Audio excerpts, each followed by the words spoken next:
하겠습니다. 3월 6일부터 사순절 기간이 시작됩니다. 여러분, 이 지금 기도의 시간은 사순절 기간을 우리가 어떻게 보낼지, 우리의 삶 속에 어떠한 경건의 모습을 만들어갈지 고민하시고, 그런 것을 이루어갈 수 있는 사순절, 말씀 읽기, 음식하는 것, 또 기도하는 시간, 아니면 하나님의 뜻에 따라서 내가 좋아하는 어떤 한 가지를 하지 않고 좀 더 경건한 모습으로 살아갈 수 있는 그러한 계획들을 지금 기도의 시간을 통해서 만드시고 그런 사순절 절기를 보낼 수 있는 우리가 되게 해달라고, 함께 사순절 절기를 잘 보낼 수 있는 지혜를 허락해달라고 우리 함께 기도하겠습니다.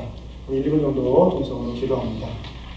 사랑과 은혜가 풍성하신 주님, 우리가 이 시간 함께 기도하기로 원하는 것은 이제 예수님께서 구원하시고 앞서서 우리를 위해서 고난을 당하시는 십자가를 지시고 우리의 고통을 짊어지심을 통해서 우리에 대한 하나님의 사랑을 확증하는 그 기간을 우리가 교회로 맞이하게 됩니다.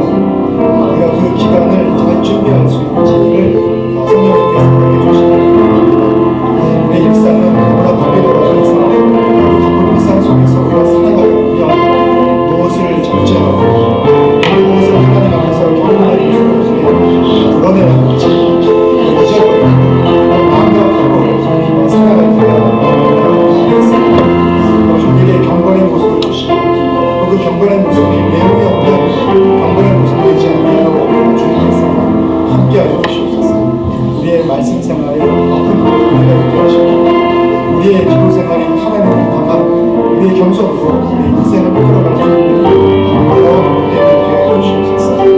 우리가 좋아하는 것, 우리의 육체를 따라가고자 하는 것을 이루는 그런 실제적인 우리의 삶의 훈련을 통해서 하나님의 백성으로서 세상과 구별되어지는 그런 일들을 하나씩 이루어갈 수 있는 그리스도인다운 모습이 하나님이 사랑하는 기도의 한 문화 가운데 성도들의 삶 속에서 주님을 드러날 수 있도록 주님 도와주시옵소서. 성령님, 어떻게 사순절을 보내야 될지, 어떻게 경건의 모습을 안전하게 이루어가야 될지, 그 지혜를 구합니다. 그 지혜 가운데 행사하게 하시고 우리가 행할 수 있고 우리가 열림해낼 수 있는 그런 귀한 사순절 그 절기를 맞이하고 지나가는 저희 모두 되어질 수 있도록 함께하여 주시옵소서. 모든 말씀 사랑과 은혜가 풍성하신 예수님의 이름으로 기도드렸사옵나이다.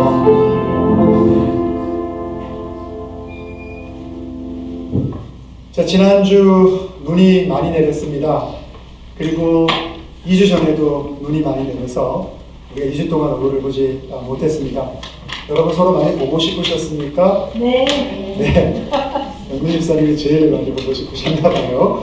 자, 우리 서로 옆에 계신 분들 다 바라보면서 주님의 이름으로 사랑하고 축복합니다. 이렇게 인사 다시 한번 나눌까요? 주님의 이름으로 사랑하고 축복합니다.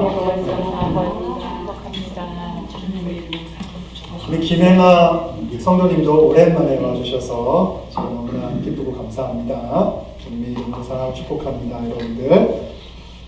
자, 며칠 전에 베트남 하노이에서 북미 간의 두 번째 정상회담이 있었습니다. 많은 기대를 가지고 많은 사람들이 좋은 결과를 있기를 소망하고 바라보았습니다. 알다시피 회담이 좋은 결과를 가지고 끝나지 못하고 결렬되었습니다. 완전히 회담이 끝난 것은 아니라 다음에 또 만날 수 있는 여지가 남겨져 있지만 아무튼 우리의 기대에 미치지 못하는 그러한 결과 때문에 많은 사람들이 실망을 받았던 것 또한 사실입니다. 우리의 삶 속에서 세상적인 삶을 살아가는 데 있어서도 우리가 바라는 평화, 우리 민족이 한 70년 전, 100년 전이죠. 나라를 잃어버리고 또 나라가 독립된 이후에도 우리의 뜻은 아니었지만 우리가 힘이 약하다 보니까 남북으로 분단되었죠. 그래서 지금 70년이 넘는 시간 동안 하나가 되지 못했죠. 나뉘어지지 못하고 화합하지 못하고 평화로운 그러한 상태 가운데 머물지 못했죠. 그래서 비록 한국 사람 아니더라도 평화라는 것은 이 세상 모든 하나님의 백성들이 쫓아가야 될 귀한 가치임을 믿습니다.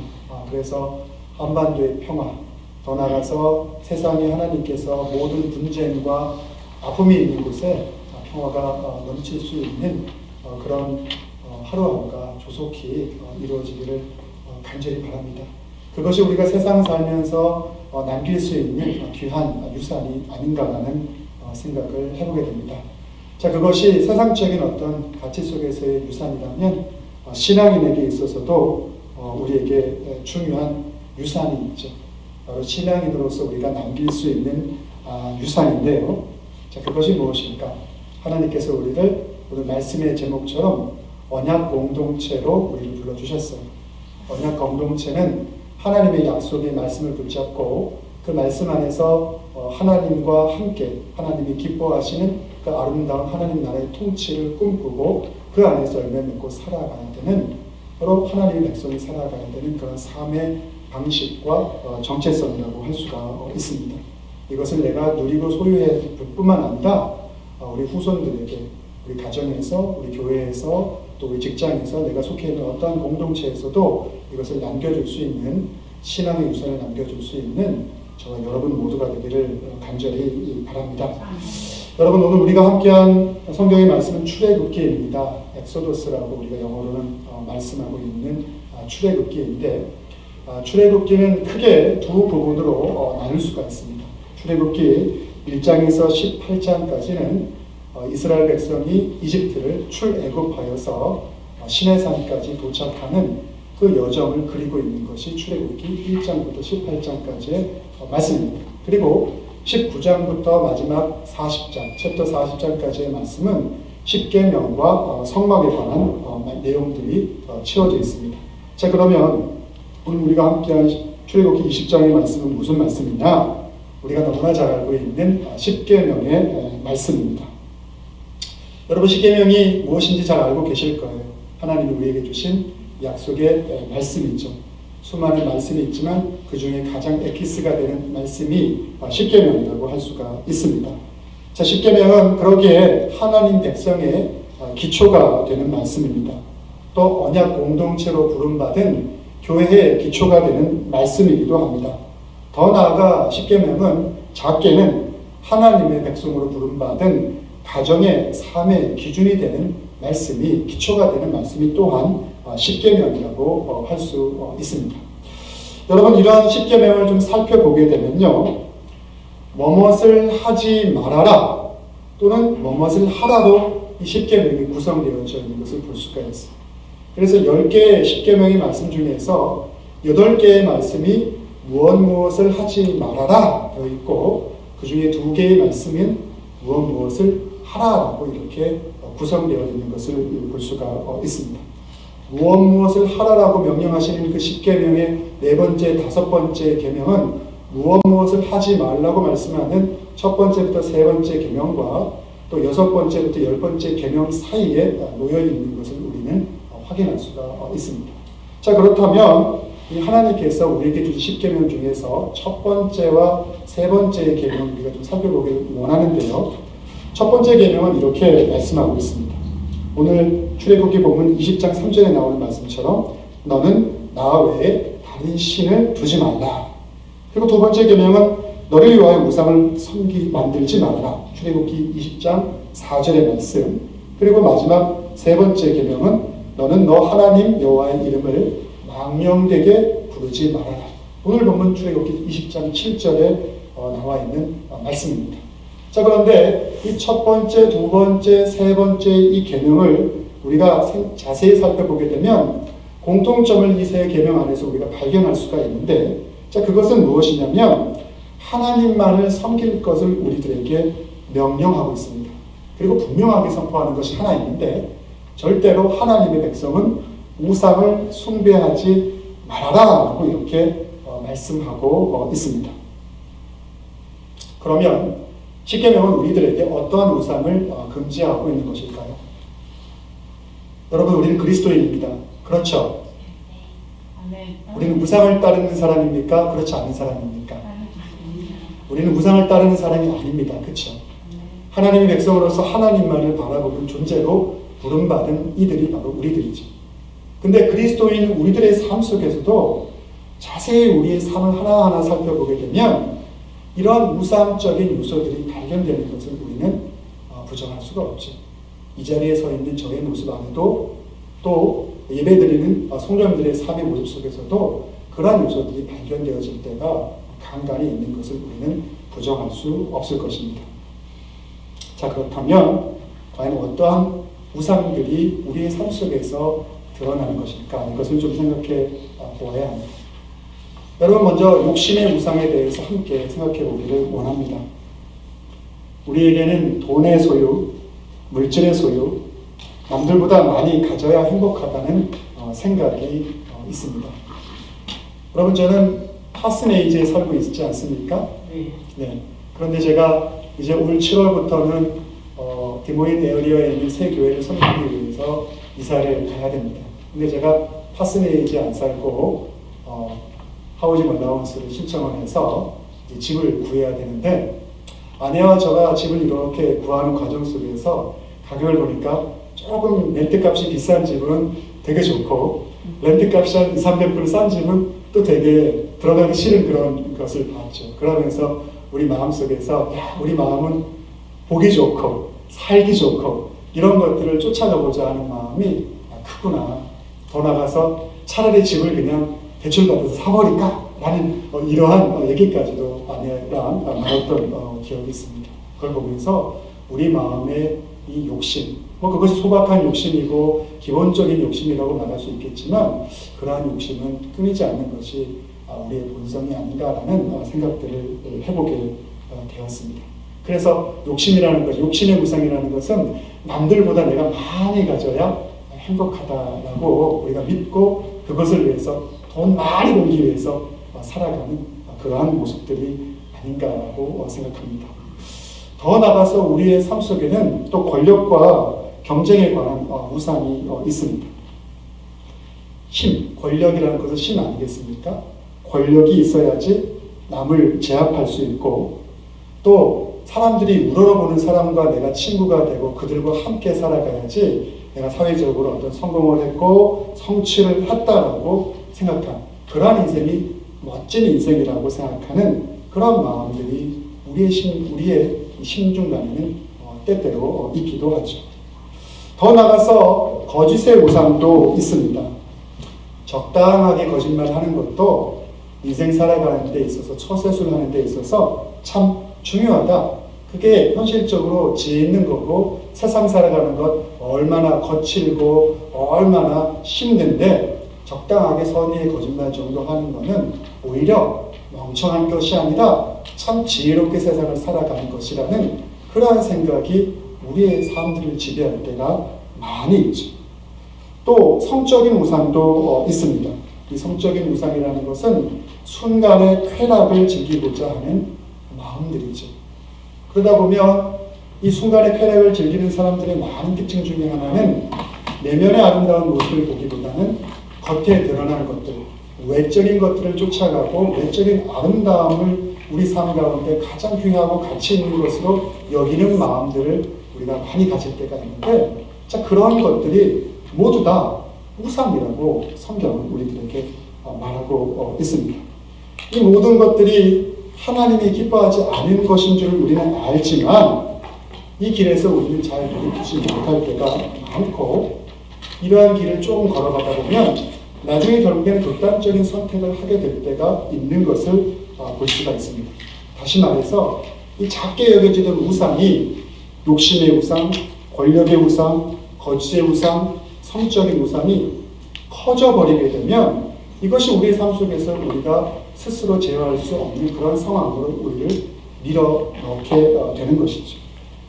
욕심의 우상이 커져버리면 남의 것을 빼앗아야 직성이 풀리게 되죠. 그래서 내 것이 아닌데 남의 것을 빼앗으려고 하게 됩니다. 권력의 우상이 커지게 되면, 권력이라는 것은 남들과의 경쟁에서 이겨야 하는 것이기 때문에 수단과 방법을 가리지 않고 다른 사람들과의 경쟁에서 승리하려고 하죠. 그러다 보면 폭력을 쓰기도 하고 살인을 하기도 하고 타인에게 상처 주는 것에 대해서 아무런 꺼리낌 없는 그러한 삶의 모습으로 살아가게 되는 것이죠. 거짓의 우상이 커져버리게 되면 거짓으로 이야기하고 말하는 것에 대해 우리가 무덤덤해지게 되고 다른 사람들의 거짓을 들춰내는 것을 자기 삶의 기쁨으로 살아가는 사람들도 있게 되는 것이죠. 끝으로 성적인 우상이 커지게 되면 가정의 가장 기본적인 신뢰가 무너지므로 그 기초가 완전히 망가지게 되는 것을 우리는 볼 수가 있지. 자, 그래서 우상 안에 살아간다는 것은 무엇입니까? 우리의 사고, 감정이 하나님의 통치 안에서 다스림을 받는 것이 아니라 세상의 통치 안에서 우리의 감정과 우리의 생각이 세상의 방식으로 변화되고 결국에는 타락한 모습으로 우리가 나아가게 되는 것을 말씀하고 있는 것이죠. 자, 그래서 다시 한번 십계명의 구조를 한번 생각해 보길 원합니다. 여러분, 첫 번째부터 세 번째 말씀이 우상을 숭배하지 말아라라고 말씀하고 있죠. 그리고 네 번째와 다섯 번째 말씀은 무엇을 하라라고 말씀하고 있고, 여섯 번째와 마지막의 말씀이 또한 무엇을 하지 말라고 하는 말씀입니다. 그래서 우상 안에서 우상을 떨쳐버리지 못하고 우리가 살아가게 되면 십계명의 여섯 번째에서 열 번째의 삶의 모습으로 우리 인생이 떨어지게 되는 것이죠. 그 여섯 번째, 열 번째가 무엇을 하지 말라고 우리에게 이야기하고 있습니까? 여섯 번째 계명, 살인하지 말고, 일곱 번째 계명, 간음하지 말고, 여덟 번째 계명, 도둑질하지 말고, 아홉 번째 계명, 이웃에 대하여 거짓 증거하지 말고, 열 번째 계명, 이웃의 집을 탐하지 말라라고 말씀하고 있는 것이죠. 여러분, 너무나 놀랍지 않습니까? 이 십계명의 구조가. 근데 우리의 삶을 살펴보면 우리 안에는 이런 우상을 따라가고자 하는 그런 마음들이 담겨져 있는 것을 우리는 부정할 수가 없죠. 저도 예쁜 딸과 아들이 있고 여러분에게도 예쁜 아들과 딸들이 있고 또 사랑하는 누군가가 있겠죠. 부모로서 자식을 키우다 보면 욕심이 생기잖아요. 제가 딸아이 바이올린을 시키고 피아노를 시키는데 대회 나가면 마음으로 1등 했으면 좋겠어요. 말로는 괜찮아 하는데 1등 못하면 또 기분 나빠요. 예를 들어서 바이올린도 퍼스트 체어에 앉으면 좀 기분이 우쭐해지는데 그렇지 못하고 세컨 체어나 아니면 저기 진짜 보이지 않는 그런 곳에 앉아있으면 우리 딸이 좀 더 잘했으면 하는 욕심이 들죠. 말로는 바이올린을 즐겁게 하고 취미로 하고 행복하게 하라고 이야기하면서 그 자녀의 모습 속에서 내 욕심을 만족시키고자 하는 그러한 모습들이 내 안에 있는 것을 저는 자주 발견합니다. 그러면서 내 안에 이 욕심이라는 것이 얼마나 하나님 보기에 부끄러운지 모릅니다. 후회하고 반성할 때 많지만 또 그래도 역시 딸에 대한 욕심, 아들에 대한 욕심들 내 안에 사로잡힐 때가 많이 있는 것을 부정할 수 없습니다. 그럼에도 불구하고 우리가 항상 잊지 말아야 될 것은 우리는 그리스도입니다. 우리는 우상의 백성이 아닌 하나님의 백성인 것을 잊지 말아야 함을 다짐해보곤 합니다. 저와 여러분이 그러한 다짐 안에서 우상을 따라가는 백성이 아닌 하나님의 뜻에 따라 살아갈 수 있는 그러한 은혜가 넘치게 되기를 간절히 바랍니다. 자, 그래서 하나님 우리에게 그러한 삶을 살아갈 수 있는 길을 열어주셨어요. 십계명 안에 네 번째와 다섯 번째 계명을 우리에게 주신 것은 바로 우상의 길이 아닌 하나님의 길이 무엇인지 우리에게 보여주고 있는데, 자, 네 번째 이렇게 우리들에게 명령하고 있어요. 여러분, 네 번째 말씀이 무엇인지 아시죠? 계명 중에 안식일을 지킬 것을 명령하고 있죠. 오늘 출애굽기 본문을 보게 되면 20장 8절부터 11절까지가 그 안식일에 대한 주례의 말씀들을 하고 있는 것을 볼 수가 있습니다. 자, 요점은 이겁니다. 하나님께서 우리에게 쉼을 주셨다는 거예요. 지난 2주간 우리 교회에 나오지 못해서 예배를 드리지 못했는데 어떻게 지내셨습니까? 바삐 사셨을 거예요. 어떤 분은 일터에서, 어떤 분은 가정에서, 공부하는 사람은 공부하는 그 일 속에서 분주하게 바삐 살아갔을 것이라고 생각합니다. 그런데 하나님이 우리에게 안식일을 주신 것은 우리에게 그런 바쁜 일상 속에서 쉼이 필요하다는 것을 알고 그 쉼을 통해서 우리에게 요청하시는 것이 있어요. 그 쉼의 시간이 단지 육체적인 어떤 그런 편안함만, 어떤 내 마음의 평안함만 쫓아가는 쉼인 것이 아니라 하나님의 창조물로서 피조물로서 우리의 삶의 쉼이라는 것은 그 안식이 되는 쉼의 과정 속에서 하나님을 기억하고 하나님을 바라보고 하나님 앞에 고개를 숙이게 될 때 우리 안에 참된 쉼이 넘쳐나는 것을 말씀하고 있는 거예요. 여러분, 우리가 이 주일에 나와서 하나님 앞에 예배를 드리는 것도 하나님을 기억하고 하나님을 바라보고 하나님 안에서 우리가 쉼을 얻기 위해서 나오는 거죠. 그렇게 하나님을 찾고 하나님을 기억하고 하나님을 바라게 될 때 하나님이 우리의 삶 가운데 더 깊게 찾아오셔서 하나님이 기뻐하시고 또 우리의 고통 가운데서 어떠한 길과 어떠한 지혜를 가지고 우리의 삶들을 이끌어 나가야 될지에 대해서 분명하게 보여주시는 거죠. 바로 그래서 우리가 개인이든 가정이든 교회이든 직장이든 어떠한 공동체이든 간에 하나님의 백성이라면 이 하나님 안에서 쉼을 누려야 함을 오늘 우리에게 명령하고 있는 것이죠. 여러분, 예배를 그냥 드리는 것이 아니라 또 일상의 삶 속에서 우리의 삶이 예배 모습으로 하나님께 드려지는 것이라면 그것이 그냥 드려지는 것이 아니라 하나님을 기억하고 하나님을 바라보고 그 안에서 참된 기쁨과 그분이 이끌어주시는 지혜의 삶을 살아갈 수 있는 그런 귀한 만남이 있게 되기를 바랍니다. 여러분, 그것이 중요합니다. 그것 없이 이 자리에 나오는 것은 사실 우리가 세상에서 즐거울 만한 것이 많은데 굳이 구태여 이러한 시간을 하나님께 우리가 드릴 이유가 없지 않겠습니까? 하나님의 은혜를 더 크게 구하게 되시기를 바랍니다. 자, 그래서 안식일을 통해서 하나님과 함께하는 쉼을 누릴 것을 우리들에게 말씀하고 있고요. 또 다른 하나로 우리에게 주고자 하시는 말씀이 있는데 5번째 계명이죠. 부모를 공경하라고 말씀하고 있습니다. 여러분, 여기서 공경하라고 하는 말씀이 있는데 이 공경하라의 원래 히브리 단어가 무엇이냐면 카바드라고 하는 단어입니다. 이 단어의 원래 뜻은 무엇이냐면 무겁다라는 의미를 가지고 있어요. 공경이라는 단어가 히브리어로 원래 의미가 무겁다라는 거예요. 자, 이 공경이라는 의미를 좀 표현하자면 자녀가 부모에 대해서, 부모의 말에 대해서, 말의 권세에 대해서 그것을 명예롭게 생각하고 존경스럽고 영광스럽게 생각함으로 그 권위 가운데 자발적으로 순종하는 거예요. 여러분, 자녀들 키워보셨겠지만 저도 자녀들 키우고 있지만 부모가 무슨 말을 했는데 부모 말이 먹혀지지 않을 때가 많이 있지 않습니까? 저는 그런데 여러분들은 다 먹혀 들어가셨어요? 먹혀지지 않을 때가 있잖아요. 그러면 애기들이 어리면 힘이라도 무섭게 해가지고 관철시킬 수 있는데 나중에 커버리면 부모가 뭐라고 해도 뛰쳐나가잖아요. 내 마음대로 살 거야 하고 나가서 지멋대로 사니까 더 속썩이는 일들이 있게 되는데 여러분, 이 공경하라는 단어, 이 무겁다라고 하는 이 카바드라고 하는 이 단어의 말은 부모가 자식들에게 그렇게 공경할 만한 권위의 소통함이 이루어지는 관계를 말씀하고 있는 거예요. 내가 힘으로 누르는 것도 아니고 자녀니까 당연히 부모에 대해서 절대적으로 복종하고 순종하라는 말이 아니지.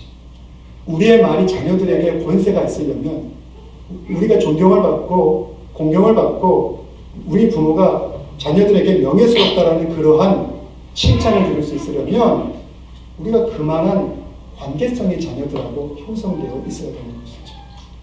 다시 말해서 자녀들을 나의 소유물로서 내 욕심의 도구로서 사용하는 것이 아니라 정말 하나의 인격체로서 그들의 이야기를 경청하고 들어줄 수 있는 그 안에서의 소통함. 그렇게 부모가 자녀에게 나가게 될 때 자녀들은 부모의 말 가운데 권위를 느끼죠. 그래서 그 말이, 부모의 말 한마디가 무겁게 자녀의 인생 가운데서 그 마음, 그 생각을 이끌어가고 영향을 줄 수 있는 그 의미, 바로 그것이 내 부모에게 공경하라고 하는 말씀입니다. 여러분, 이러한 소통은 자녀들의 말을 들어줄 때 가능한 것이죠. 그리고 있는 그대로 그것을 들어줄 때 가능한 것이죠. 내 입장이 아니라 자녀의 입장에서 그것을 들어줄 때 가능한 것이죠. 저는 젊은 부분에서 그것들에 대해서 많이 성숙하지 못합니다. 들어주기보다는 조금 몇 번 들어주다가 내 생각과 안 맞으면 가리키는 것을 잘하죠. 아주 좋은 방식이 아니라는 것 또한 알고 있지만 그러한 것들이 생각과 달리 또 하나님 우리에게 명령하신 것과 달리 실제의 삶 속에서는 잘 이루어지지 않는 것을 경험할 때가 너무나 많습니다. 그래서 저는 너는 왜 내 말 안 들어라고 우리 자녀들에게 이야기하지만 사실 그거보다는 내가 자녀들에게 존경받고 공경받고 무게감 있을 만한 그런 관계를 이루지 못하는 것에 대해서 내가 먼저 반성하고 그런 관계를 위해서 노력하는 것이 더 급선무가 아닐까라는 생각들을 하게 됩니다.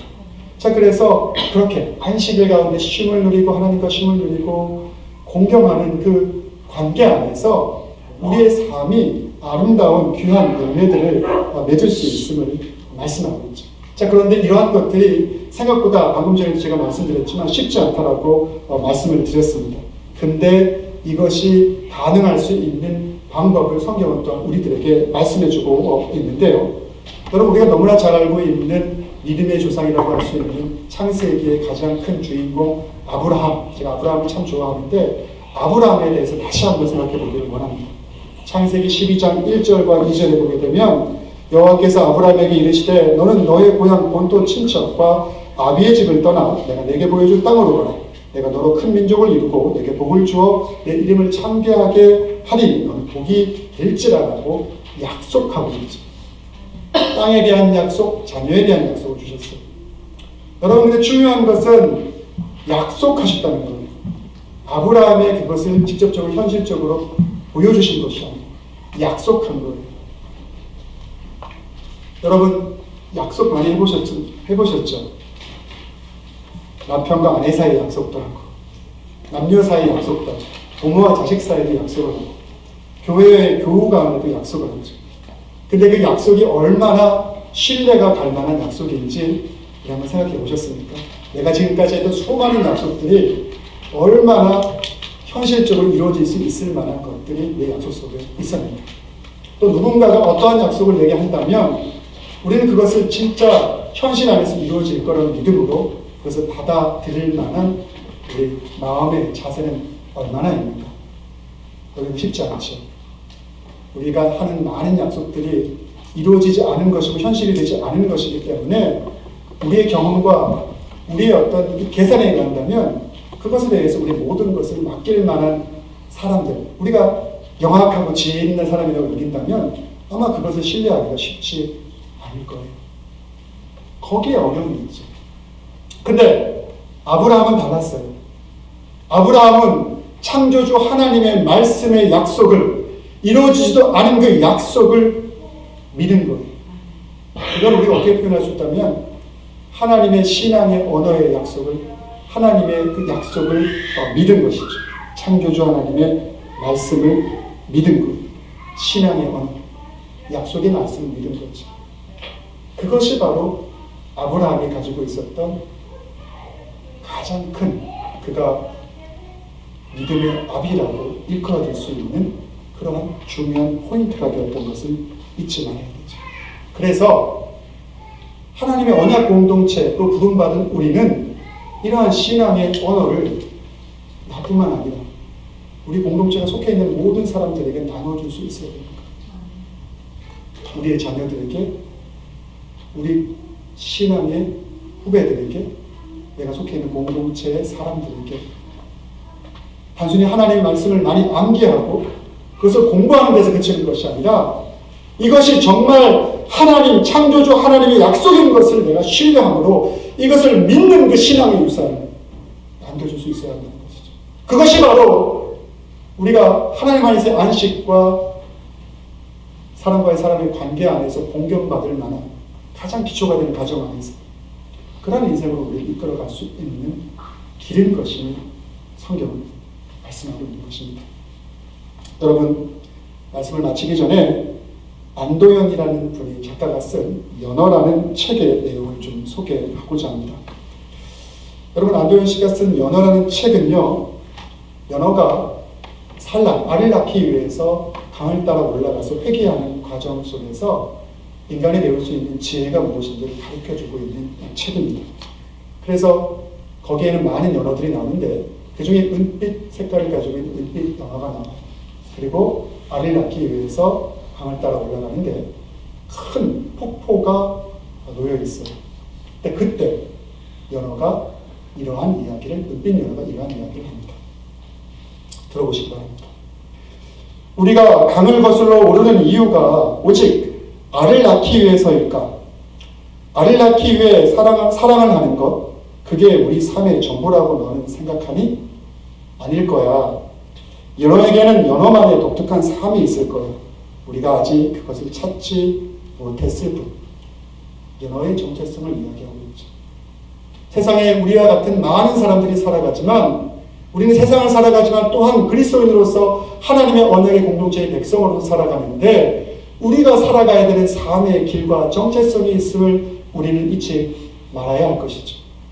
계속해서 은빛 연어는 이렇게 말합니다. 나는 쉬운 길로 가서는 안 된다고 생각해. 인간들이 만들어 놓은 쉬운 길은 연어들의 길이 아니야. 알을 낳는 일은 매우 중요해. 하지만 알을 낳고 못 낳고가 아니라 얼마나 건강하고 좋은 알을 낳는가 하는 것도 중요해. 우리가 폭포를 뛰어넘는다면 그 순간의 고통과 환희를 훗날 알을 깨고 나올 우리 새끼들에게 고스란히 남겨주지 않을까? 우리가 폭포라는 어려운 길을 선택해야 하는 이유는 그것뿐이야. 연어가 연어로서의 정체성을 가지고 어떠한 삶의 방식으로 자신의 삶들을 살아가는 것에 대한 이야기죠. 자, 이것을 제가 언약 공동체로 부름받은 우리의 모습으로 한번 바꿔와서 제가 다시 써봤어요. 그리고 이렇게 여러분에게 말씀드립니다. 그리스도인은 쉬운 길로 가서는 안 된다고 생각해. 세상이 만들어 놓은 쉬운 길은 언약 공동체로 부름받은 하나님의 백성들이 가야 할 길이 아니야. 세상에서 무언가 성공하고 성취하는 것은 매우 중요해. 하지만 얼마나 많은 성공과 성취 또는 실패를 하는가가 아니라 얼마나 건강하게 우리가 하나님의 약속의 언어를 가르치고 순종하며 유산으로 남겨주는 것도 중요해. 우리가 쉽게 갈 수 있는 무상의 길을 뛰어넘는다면 그 순간의 고통과 환희를 훗날 알을 깨고 나올 우리 자녀들에게 고스란히 남겨주지 않을까? 우리가 그리스도인이라는 어려운 길을 선택하는 이유는 그것뿐이야. 저와 여러분이 은빛 연어와 같은 삶, 하나님의 언약 공동체로 부름받은 이들의 삶의 정체성과 그 삶의 길을 오늘도 최선을 다해서 걸어갈 수 있게 되기를 바랍니다. 그러면 그 아름다운 유산이 반드시 우리가 속한 가정, 교회, 직장, 공동체 가운데 남겨지게 되리라 믿습니다. 기도하겠습니다. 사랑과 은혜가 많으신 주님, 오늘 출애굽기 20장 말씀을 통해서 십계명이 우리에게 주고자 하는 그 의미에 대해서 다시금 한번 생각하게 하여 주시니 고맙고 감사합니다. 우리가 언약 공동체로 부름받은 그 정체성을 잊지 않게 하시고 십계명에서 무엇을 하지 마라, 무엇을 하라 명령한 것의 의미를 되새김을 통해서 우리의 정체성대로 그리스도인의 삶의 방식대로 우리가 삶을 살아감을 통해서 아름다운 신앙의 유산을 남길 수 있는 저희 모두 되어질 수 있도록 은혜로 함께하여 주시옵소서. 이 모든 말씀 예수님의 이름으로 기도드렸사옵나이다. 아멘. 자, 이 시간 여러분 우리 성찬 예식을 함께 나누도록 권유하도록 하겠습니다. 원래 성찬식은 세례교우 이상만 참여할 수 있지만 예식에 참여를 원하시는 모든 분들 저희 교회는 참여할 수 있습니다. 하나님을 믿고 그리스도를 따르는 여러분을 이 거룩한 식탁에 초대합니다.